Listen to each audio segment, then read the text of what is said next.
Pues estamos en una nueva edición de Hacedores del Cambio. Ya saben que en nuestro programa estamos muy centrados en visualizar aquellas iniciativas, aquellas personas que están contribuyendo a que nuestra sociedad, nuestro entorno, sea un poquito mejor. Es decir, como decían aquel sabio, ¿no?, que decía que muchas personas, Galeano decía que muchas personas haciendo pequeñas cosas, pues entre todos hacemos un mundo mejor. En este caso tenemos la fortuna, estamos muy felices de contar en este programa con Kika Fumero, directora del Instituto Canario de Igualdad.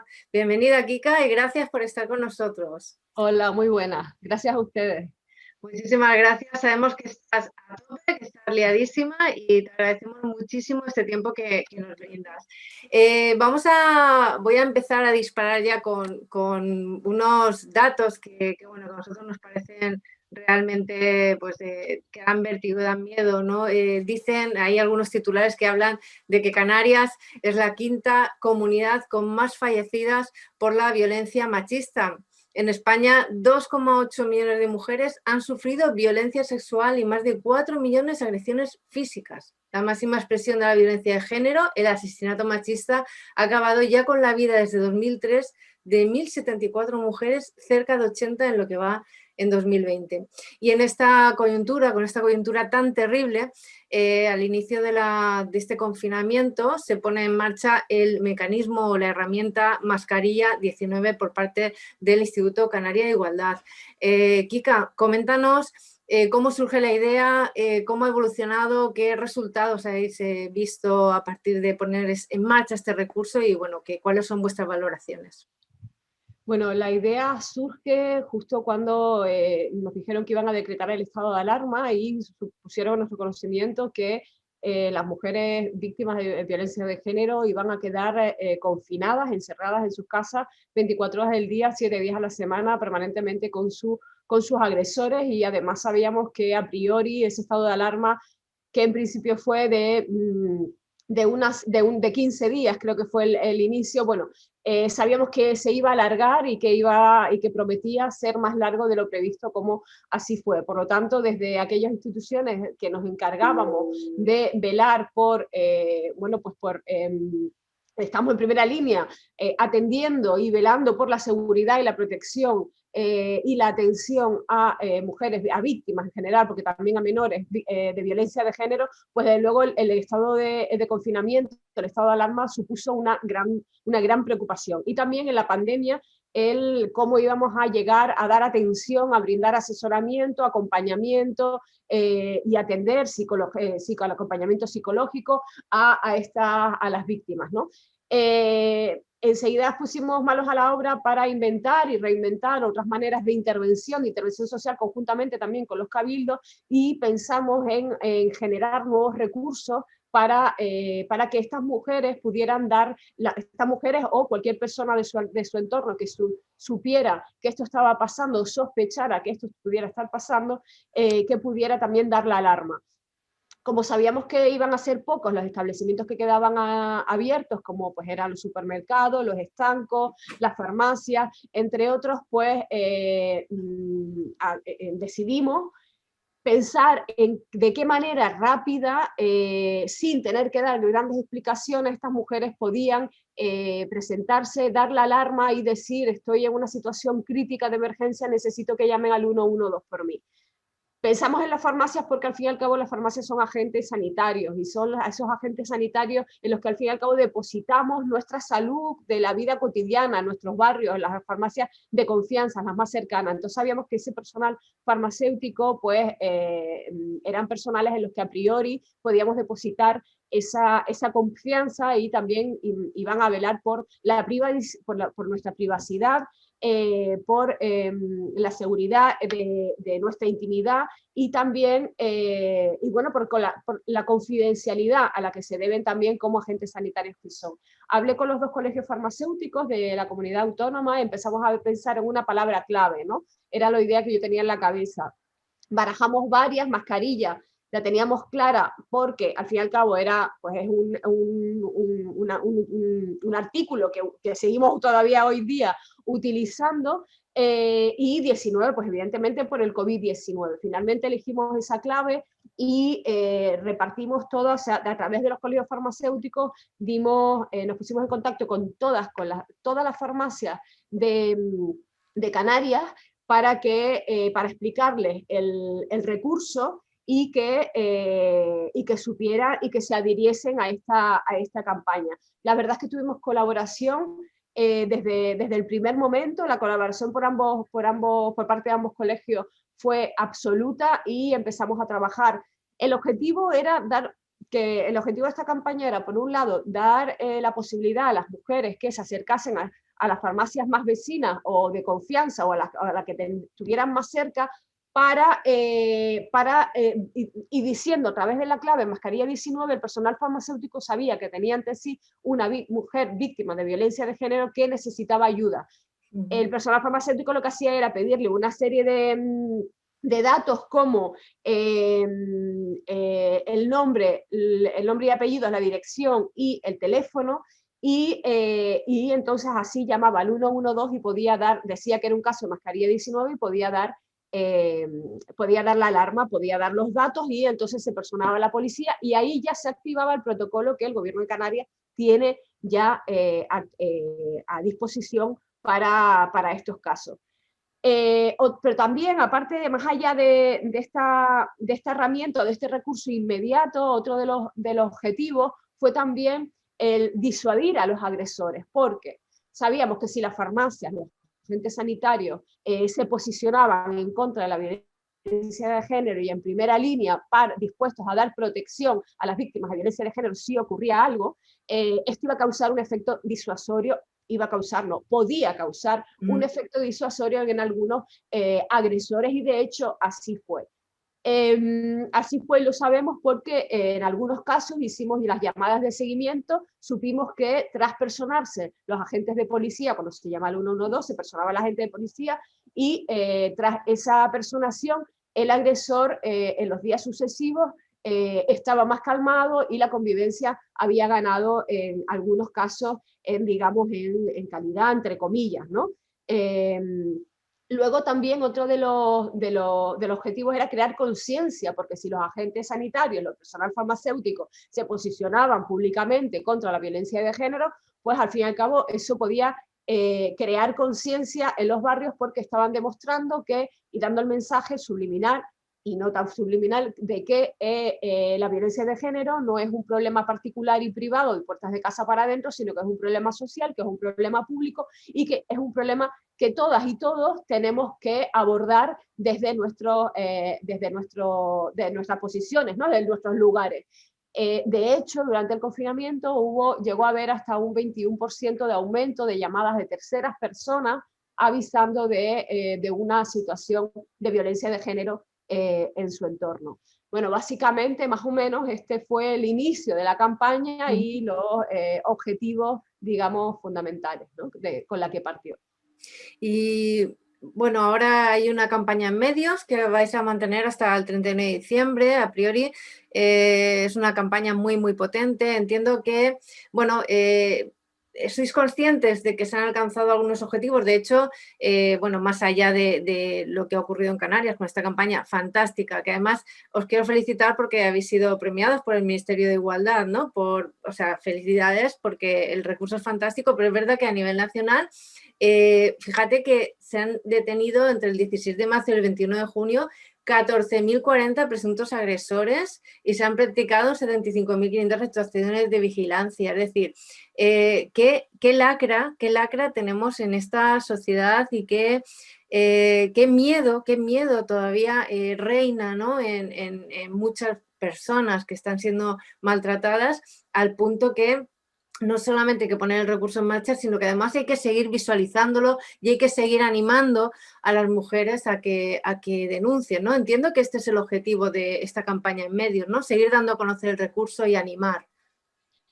Sí, bueno, esta campaña, que efectivamente ahora hemos lanzado una campaña de refuerzo, porque lo que empezó siendo la campaña se va a quedar como recurso y queremos que llegue a todos los hogares y de una manera más también como más ordenada, digamos, porque desde luego al principio del confinamiento, con toda la que nos estaba cayendo encima, con las prisas, ¿no? Lo urgente, la urgencia de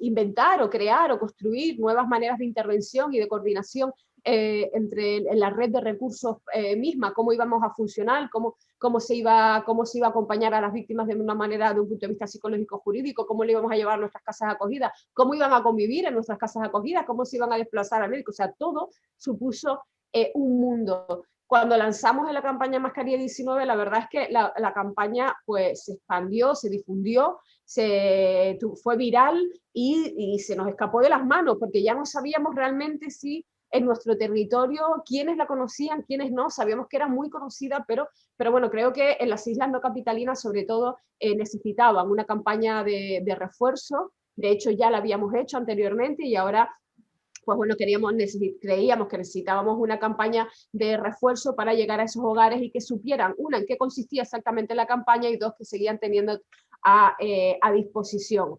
Lo importante de esta campaña es que las mujeres sepan, que la ciudadanía sepa, la sociedad sepa que hay un recurso más. Este recurso puede servir a algunas mujeres y a otras no.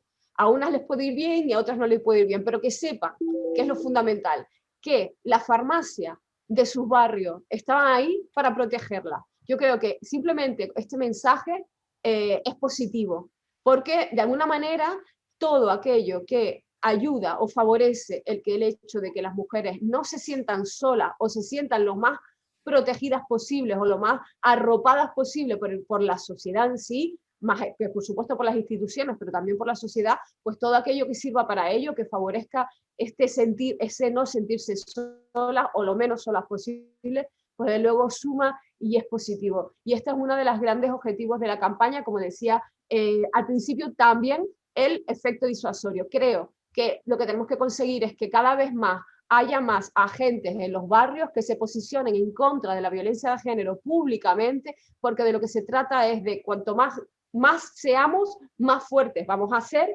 y más acorralada, más arrinconada, más señalada y más estigmatizada se va a ver la violencia en cada uno de los barrios, que al fin y al cabo es uno de los grandes objetivos, ¿no?, que nos marcábamos con esta campaña, ¿no?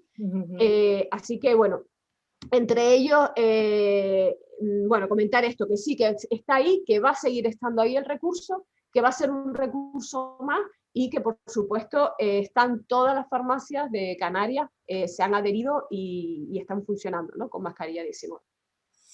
Fantástico el recurso. Kika, estábamos también un poco preocupados, un poco no, mucho preocupados, porque claro, hablamos de violencia de género y lo ligamos pues quizás pues, a una edad concreta, a un nivel educativo concreto. Sin embargo, cuesta y duele admitir que la violencia de género sigue patente entre jóvenes también. Una de cada tres adolescentes sufre violencia de género. No, yo creo que nuestra generación esperaba desterrar esta desigualdad, pero lo cierto es que lejos de desterrarla parece que estamos observando que no solo se repite este machismo, sino que se hace de una forma más agresiva. ¿Qué crees tú que está pasando bajo tu punto de vista? Bueno, yo lo que creo que está pasando es lo que ha venido pasando siempre. Lo único que yo creo que es que ahora se habla de esto, ahora tenemos datos, ahora lo ponemos sobre la mesa, ahora los medios de comunicación están involucrados, ahora las instituciones estamos volcadas en este tema, nos lo hemos tomado, o sea, radicalmente en serio, es decir, forma parte, hay un pacto de Estado, nunca antes se había hecho un pacto de Estado solamente para el terrorismo. Hoy en día existe un pacto de Estado contra la violencia de género, ahí cada vez se invierten más recursos económicos, por lo tanto, yo creo que lo que pasa ahora es que lo sabemos detectar mejor y lo sabemos ver mejor y lo investigamos y por lo tanto los datos saltan. ¿Estamos yendo para atrás? Yo creo que no. Yo no sé qué opinarás tú, pero cuando yo miro para atrás y veo mi generación y veo mi adolescencia, ni de lejos estamos como ahora estamos mucho mejor, ahora las mujeres tenemos muchas más libertades, somos muchísimos más libres. Para empezar, cuando yo nací, ni siquiera era de mi madre, era solamente de mi padre, hasta el año 81 que las mujeres consiguieron tener la guardia y custodia de sus hijos, es decir, y de sus hijas, o sea, tenemos que mirar para atrás y ser conscientes del avance que estamos haciendo. Antes era normal, común, pararte en la calle y que una mujer le dijera a otra, no, pues que mi marido ayer me pegó, o ver en los bares como uno llegaba alterado, ¿qué le pasa? ¿No? Que le tuvo que dar una paliza a tu mujer, bueno, ¿y qué ha hecho? ¿No? ¿Qué te ha hecho? Bueno, tranquilízate, tómate algo y relájate, ¿no? O sea, quiero decir, esto ya no pasa. Entonces, ¿que hay violencia entre los jóvenes? Sí. ¿Por qué? Pues porque seguimos siendo socializadas y socializados en la misma cultura, en la misma educación. El patriarcado y el sistema machista tiene lo que tiene, perdura y prevalece y sobrevive porque sabe amoldarse y adaptarse muy bien a los nuevos tiempos y sabe ir mutando. Es como un camaleón, ¿no? Entonces, evidentemente, seguimos educando en lo mismo, seguimos reproduciendo muchos roles, muchos estereotipos. Por ejemplo, todos los mitos del amor romántico nos los seguimos tragando en las películas, en los cuentos, en la literatura, en los recursos didácticos de los centros educativos. Por lo tanto, seguimos reproduciendo ese sistema y esa manera de relacionarnos. Y esa manera de relacionarnos genera violencia sin quererlo, es decir, genera desigualdades, genera jerarquía, posiciona al hombre al centro de todas las cosas, porque tenemos referentes, miles de chicos o de niños o de hombres haciendo cosas, inventando, generando historia, de mujeres apenas, por lo tanto sigue siendo androcéntrico porque ubica al hombre en el centro de la historia de la humanidad. Sigue siendo jerárquico porque le da unas cualidades a él o a ellos y les da facilidades para desarrollar al máximo sus capacidades, cosa que a las niñas no lo hacemos tanto. Por lo tanto, esas desigualdades y esas crean jerarquías, esas jerarquías pueden crear violencia, ¿no? ¿Qué pasa? Que es cierto que hemos avanzado y yo creo que, bueno, ahora mismo acabamos de terminar un estudio entre la juventud canaria para ver qué percepción tenía de la violencia de género, qué percepción de la violencia de género hay en la juventud canaria, y uno de los datos, todavía no tenemos los datos concluyentes, pero uno de los datos en bruto, digamos, que sí tenemos y que sí hemos extraído de la encuesta es que el mito de la falsa igualdad, es decir, los jóvenes y las jóvenes saben y conocen perfectamente que está mal, que está bien, que es una relación sana, que es una relación tóxica, que los celos son malos, que el control de las contraseñas no es señal de confianza, sino es señal de desconfianza y por lo tanto hace daño y es invadir la intimidad. ¿Qué es la intimidad? Ellos se lo tienen aprendido de memoria, te sueltan el discurso incluso mejor que tú y mejor que yo. Pero luego se da media vuelta, terminan ese discurso, se da media vuelta y la manera en que siguen interactuando y comportándose y las actitudes que siguen reproduciendo son más de lo mismo. Por lo tanto, el mito de la falsa igualdad, que consiste en que cognitivamente han aprendido lo que es la igualdad y lo que son las relaciones sanas, pero emocionalmente no lo han aprehendido, no lo tienen interiorizado. Entonces ahí hay una brecha y una frontera y un bloque, digamos, que es el gran reto ahora que hay que sobrepasar, hacer que esa teoría que sí saben, quienes no lo saben que la aprendan, quienes la saben que permee en sus vidas cotidianas, en sus relaciones cotidianas. Has mencionado el tema de los centros educativos, tú como docente que eres también, ¿no crees que falta pues una verdadera educación afectivo-sexual en las aulas? El concepto de coeducación que te hemos mencionado, te hemos oído mencionar en diversas ocasiones, quizás falta esa pata, ¿no? Quizás falta reforzar mucho más esa parte educacional. Es cierto que en las familias se educa, en la familia es donde está de verdad pues ese valor que se tiene que dar a los niños, pero evidentemente la escuela, los centros educativos son una pata sumamente importante pues para de alguna manera cerrar ese círculo de la mejor manera. Bueno, me gustaría en tus palabras, y un poco para trasladar también a nuestros oyentes, el concepto coeducación.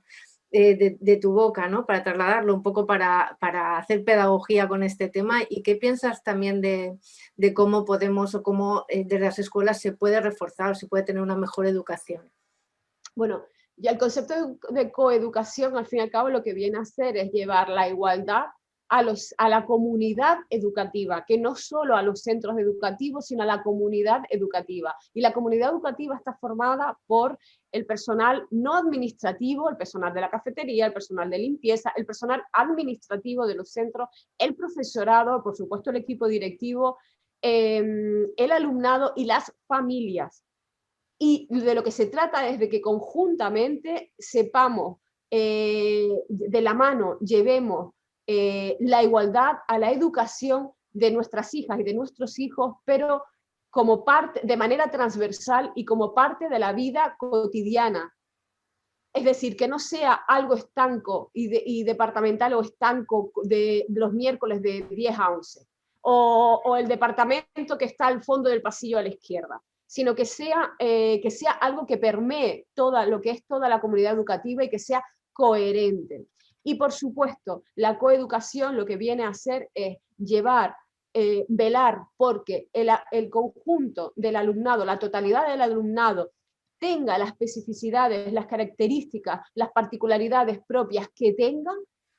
Tenemos nuestra obligación, la coeducación vela porque todo el alumnado en su conjunto, sin excepción ninguna, tenga a su alcance las mismas oportunidades y las mismas condiciones para desarrollar el máximo de sus capacidades, que cada quien tendrá unas capacidades X, que será diferente a las capacidades que tenga quien esté al lado, pero nuestro deber es velar por ofrecer las herramientas para que desarrollen el máximo de sus capacidades. Y esa viene a ser la coeducación, por supuesto, sin hacer diferencia ni por raza, ni por sexo, ni por género, ni por situación económica, ni por orientación sexual, ni por identidad de género, ni por nada, sino que todo el mundo sea tratado en igualdad de condiciones. Y lo que viene a poner en el centro la coeducación es, digamos, es el término de equidad, que va un poquito más de la igualdad, y lo que viene a la igualdad es tratar a todo el mundo igual. El alumnado, al ser diverso, lo que necesita es que les traten a cada uno partiendo según sus propias características, particularidades, para darle las mismas oportunidades a todo el mundo. Eso sí. Porque perdona, Kika, diversidad y coeducación irían de la mano, entiendo. Es que la diversidad entendida, la diversidad en su conjunto, entendida como diversidad LGBTI o como diversidad por diversidad por discapacidad, por diversidad funcional, en fin, sí, la diversidad étnica, la diversidad es una de las patas de la coeducación. La coeducación tiene varias patas: en la visibilidad de las mujeres, en las masculinidades, la construcción de masculinidad igualitaria, la lucha, la deconstrucción del sexismo, el aprender cómo el amor romántico, o sea, aprender el buen amor, digamos, y deconstruir todo el tema del amor romántico para prevenir la violencia de género, en fin, y por supuesto la resolución no violenta de conflictos, ¿no? O la resolución de conflictos no violenta. Eso también es otra de las patas de la coeducación. La coeducación tiene una serie de patas, de columnas, que vienen a ser la base de esa educación en igualdad, ofreciendo también equidad a cada una de las personas que interactúan en los centros educativos, ¿no? Bueno, un reto por delante. Porque como decías antes, que me estabas hablando de la educación afectiva y sexual, yo creo que el gran reto de la coeducación es trabajar de la mano de las familias, porque las familias, al fin y al cabo, en los chicos y las chicas, pues en los centros educativos pasan 6 horas, que no es poco al día, ¿no? Si sumas las 6 horas, quitas las 8 que duermen, pues no es poco, es considerable el tiempo que pasan en los centros educativos. Y yo creo que tenemos que acompañarlos, es nuestra obligación acompañar al alumnado en las distintas etapas de su vida académica, desde pequeñitas hasta de que son peques, hasta que son adolescentes y pasan por la juventud, en el desarrollo de su identidad, por supuesto, de su personalidad, y cómo dejar a un lado, en el desarrollo de la identidad y la personal de una persona, cómo dejar a un lado la sexualidad. La sexualidad existe en todas las etapas de la vida de una persona, desde pequeñita hasta la etapa adulta. El tema es que tenemos que aprender como enseñantes, como docentes, tenemos que aprender a acompañarles, tenemos que aprender cuál es la sexualidad adaptada a un niño o a una niña de 2 años, de 3, de 4, de 5, de 7, de 10, de 15, de 20. Tenemos que acompañarles y tenemos que acompañarles en la construcción de sus deseos, del placer, de la mirada hacia el otro, de su fantasía. Tenemos que acompañarles para que ese desarrollo no sea tóxico, no esté minado, no esté contaminado y además de una manera brutal como lo está hoy en día por la pornografía, por la violencia, al fin y al cabo por las violaciones firmadas, porque es que si no. Entonces, esa es nuestra responsabilidad. A resolverles sus dudas, a resolverles sus miedos, a que aprendan a consensuar entre sí cuando se relacionen entre sí, a que aprendan a decir no cuando algo no les gusta, tanto a ellos como a ellas. Eso es fundamental y tiene que ser parte de la educación. Y ahí sí es un gran reto ir de la mano de las familias. Me encanta esa mirada que nos trasladas y bueno, entiendo que hay mucho trabajo por delante, pero que efectivamente podremos ver y podemos imaginar cuáles son las bondades de que efectivamente esta coeducación, pues con esa pata de la diversidad que comentas, pues de alguna manera se fije y forme parte de una manera de hacer, ¿no? De una manera de trabajar y de estar con los niños. Se nos va acabando el tiempo, pero estaríamos muchísimo tiempo hablando contigo porque la verdad es que es un tema apasionante, pero mira, Kika, este año 2020 ha sido un año en el que el Instituto Canario de Igualdad ha trabajado varias patas: transversalidad de género, coeducación, colaboración con medios de comunicación y colaboración también con las fuerzas y cuerpos de seguridad del Estado, que habéis hecho cantidad de cosas que hemos estado mirando y que cantidad de recursos. ¿Cuál es tu valoración de este año y tus deseos para o tus retos para 2021? Bueno, la valoración de este año en cuanto al trabajo realizado en medio de este año tan complicado como ha sido el año de la pandemia y que también viene a ser el primer año completo, ¿no? Que hemos estado aquí o que he estado aquí al frente del Instituto Canario de Igualdad, la valoración desde luego es muy positiva. Mis grandes objetivos eran por un lado, llenar la casa, que parece una tontería, pero trabajando en la administración, mover cualquier hilo es sumamente engorroso, complicado, cualquier procedimiento administrativo. Por lo tanto, hemos llenado la casa, hemos conseguido cubrir esas plazas que había vacantes.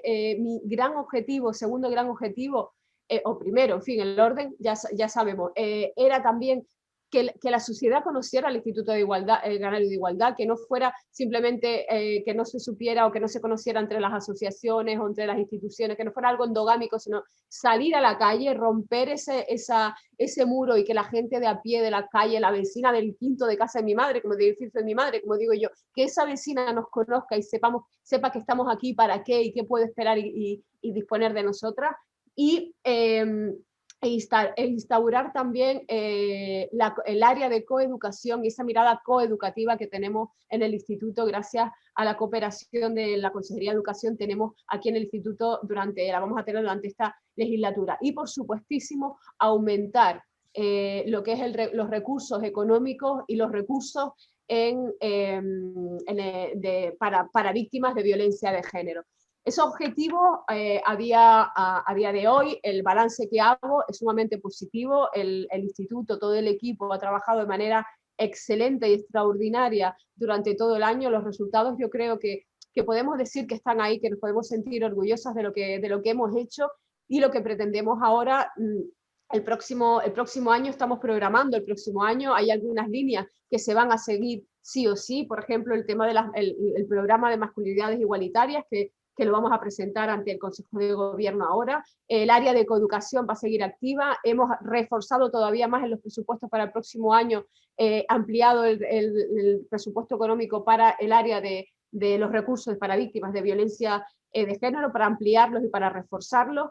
y seguiremos trabajando con los medios de comunicación, creo que es fundamental porque son agentes de cambio y generan opiniones y sensibilizan, se meten en las cabecitas de quien va conduciendo, de quien se está duchando, de quien está cocinando, de quien está descansando, o sea, están ahí, ¿no? Y yo creo que eso es fundamental, que trabajar de la mano con ustedes y por supuesto también seguiremos ahí pico pala con los cuerpos y fuerzas de seguridad, que también es un reto grande, pero hemos recibido una respuesta muy favorable, muy positiva y una disposición muy buena. Yo creo que tenemos que seguir trabajando de la mano con ellos, porque además forman parte de toda esta cadena de nuestro protocolo a la hora de activarlo para víctimas de violencia de género. Así que, y por supuesto, seguir trabajando en todo lo que viene siendo la prevención. Una de nuestras líneas, de nuestras grandes líneas, también ha sido el tema de la gordofobia. Hemos abierto ahí un melón de la violencia estética contra las mujeres, hemos abierto un melón ahí interesante que dio mucho de qué hablar y vamos a seguir, a celebrar este nuevo año las segundas jornadas internacionales sobre gordofobia y violencia estética y las vamos a centrar contra las mujeres y las vamos a centrar en los trastornos de conducta alimenticia en este nuevo año. Bueno, yo creo que más o menos esos son los pilares que vamos a seguir avanzando y bueno, y esperemos que con éxito y así sea. Muchos retos por delante. Nosotros, bueno, pues desde lo que nosotros podemos hacer, nos brindamos, Kika, que en cualquier momento y bueno, ¿sabes? Incluso hasta periódicamente, porque nos encantará poder difundir todas las iniciativas que se están llevando a cabo y contribuir, ser parte, ¿no? de este proceso de cambio y de pedagogía que hay que hacer también, ¿no? con la sociedad y con todo el mundo. Bueno, pues como tú dices, asumir esa parte de responsabilidad que yo creo que todos tenemos y contribuir. Yo quiero darte las gracias porque me ha encantado la charlita, de verdad que sí ha sido súper aleccionadora. Creo que es necesario transmitir todos estos valores y todo este discurso, ¿no? Bueno, pues tan consciente y tan consciente de la realidad que tenemos y tan necesario. Y bueno, yo creo que el Instituto Canario de Igualdad tiene a una persona hiper comprometida que al final esto se plasma en los resultados que estamos viendo y que al final nos benefician a todos, a toda la sociedad, a todas las mujeres. Recordar a todas las mujeres y a todas las personas que están en el entorno de personas que puedan sufrir esta violencia de género, que hay un recurso valiosísimo, Mascarilla 19, y que por supuesto no podemos seguir quedándonos callados ante esta evidencia y ante estas situaciones que a día de hoy todavía estamos viviendo. Así que tenemos que denunciar, tenemos que apoyar y tenemos que acompañar a las personas que están sufriendo estas situaciones. Kika, muchísimas gracias por estar con nosotros este ratito, de verdad, sabemos que estás súper liada. Queremos felicitarte las Navidades y esperar poder contar contigo, si lo tienes a bien, en próximos programas para poder seguir hablando y seguir profundizando en todas estas cuestiones que nos has comentado, si te parece. Muy bien, muchísimas gracias a ustedes, que tengan unas felices fiestas, lo más felices que se puedan en este año, donde por lo menos pongamos la salud individual y la colectiva en el centro, es lo que toca. Y bueno, y hasta pronto, por supuesto que sí. Muchísimas gracias, un abrazo enorme, cuídate mucho. Hasta luego, chao. Gracias, hasta luego.